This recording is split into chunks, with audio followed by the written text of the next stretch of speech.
What do y'all think about this? I'm optimistic, but I'm postumistic. Poptimistic. Serious question for you guys. Serious question. Did you like Halo, the TV series from Paramount Plus? Because I thought it was all right, but apparently a lot of people really liked it. On Rotten Tomatoes, it's got a 70% rating. However, the audience score is 52%. The reason I asked this is because it is part of what is informing what we're talking about today, which is that Dungeons & Dragons has been greenlit for a TV show before the film has come out. My guess is that the focus groups have come back strong and they're like, this is a winner. This is a great video game adaptation film. Paramount's like, cool, let's milk this cow and put a TV show out. It was a mistake. 70% Rotten Tomatoes, 7 out of 10 IGN. 7 out of 10 IGN.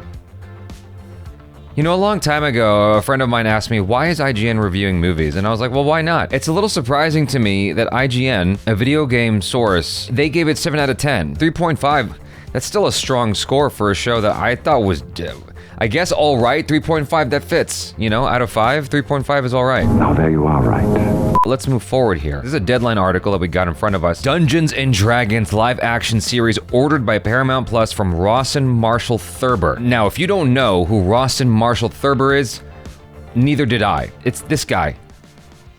This guy, right? This one. Yeah? Him. Yeah, boy. Am I allowed to show that, YouTube? I don't know what the rules are anymore. YouTube's gotten weirder and weirder lately. Lots of people are losing money. Hopefully, this does not get demonetized. Paramount Plus has given an 8-episode straight-to-series order to an adaptation of Hasbro's wildly popular Dungeons & Dragons fantasy role-playing game. Really? 8 episodes. I think that's about how many episodes was greenlit for Halo. That was 7 episodes too many, in my opinion. Just kidding. That's just being mean. Red Notice filmmaker Rawson Marshall Thurber wrote the pilot script and is set to direct the first episode of the series, which will be a co-production between E1 and Paramount Pictures. So Rawson Marshall Thurber, if I'm not mistaken, also wrote, I don't know if he directed Red Notice with The Rock and with Wonder Woman. E1, the lead studio, took the project out in November, garnering interest from multiple buyers, with Paramount Plus ultimately landing the show in a competitive situation. E1 and Paramount Pictures are partnering on the Dungeons & Dragons series after also co-producing and co-financing the upcoming Dungeons & Dragons Honor Among Thieves movie, directed by Jonathan Goldstein, John Francis Daley, which premieres March 31st. The movie's not even out yet, so it's gotta be focus groups that are like, yo, this is the shit. This is bitchin'. Can I say bitchin', YouTube? Hopefully, this does not get demonetized. At Paramount Plus, the Dungeons & Dragons series will join Halo, the video game adaptation, which is one of the streamer's most popular originals. I didn't hear that either. I think a lot of people signing up to watch it doesn't necessarily mean it's the most popular original. It's that maybe not that many people are watching the originals on Paramount. I watched Halo. I watched something else on Paramount Plus recently, a movie. I can't remember. I've had the subscription. I tried to cancel it because I was paying $10 a month. And then Paramount was like, hey, how about $5 a month? I was like, okay, $5 a month it is, baby. Look at this thing. Adapting Dungeons & Dragons for television has been a major focus for E1 under President of Global Television Michael Lombardo, following the company's 2019 acquisition of Hasbro, or by Hasbro rather. The live-action series has been tipped to be the studio's largest scope TV project ever, potentially launching a Dungeons & Dragons universe spanning multiple scripted and unscripted shows. Unscripted shows? That's good. That could be fun. There's a YouTuber named Matt McMuscles who covers a wide variety of things, but one of my favorite things he covers is what happened to, and then, you know, fill in the blank. And the thing I mentioned in the Last of Us early reviews video that came out earlier today is that he talked about Mortal Kombat Annihilation. I feel like whoever is at Paramount Plus greenlighting all this stuff really needs to watch that video.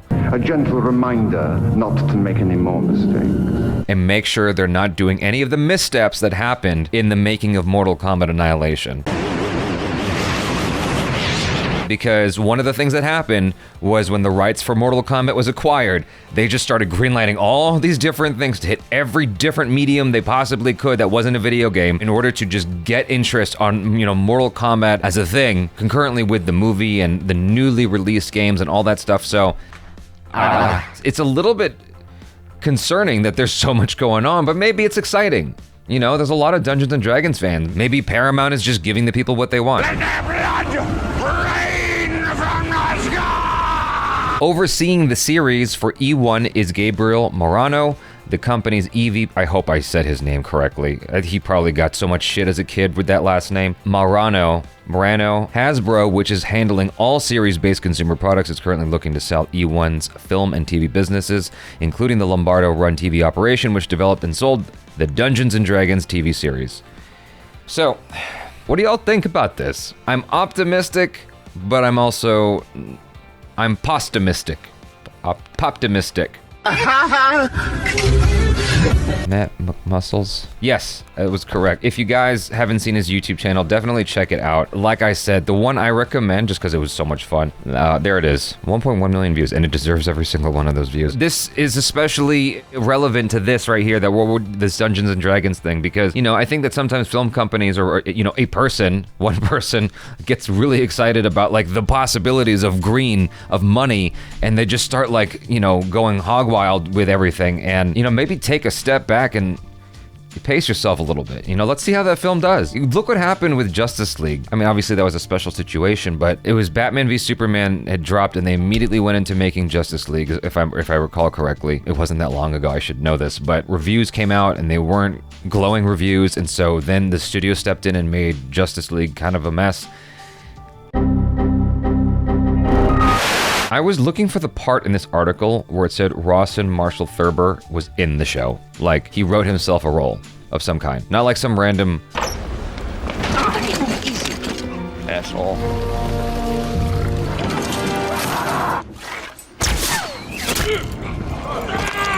Like Peter Jackson would, but like a proper role. Let's go to his IMDb. Is he in the show? Is he in the movie? What's going on? Red Notice sequel. Was the movie that good? The Division, pre-production. Is this the thing I'm thinking of, the video game? Yeah. All right, this guy, he loves his video game adaptations. Okay, I didn't know that was... Okay, he's been directing a lot of stuff. He directed Central Intelligence. Okay, he's been around for a while. He directed Skyscraper. Excellent movie. The best around. Central Intelligence, Marry Me, We're the Millers. Okay, you have some skill. Oh, he also directed Dodgeball. Oh, where's acting?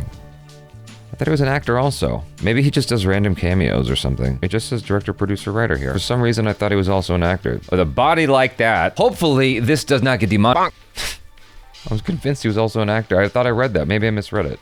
Yeah, right there. Boom. Rawson Marshall Thurber is an American filmmaker and actor. He's 47? This dude looks good for 47. Anyway, looking forward to more Dungeons and Dragons everything. All the possibilities.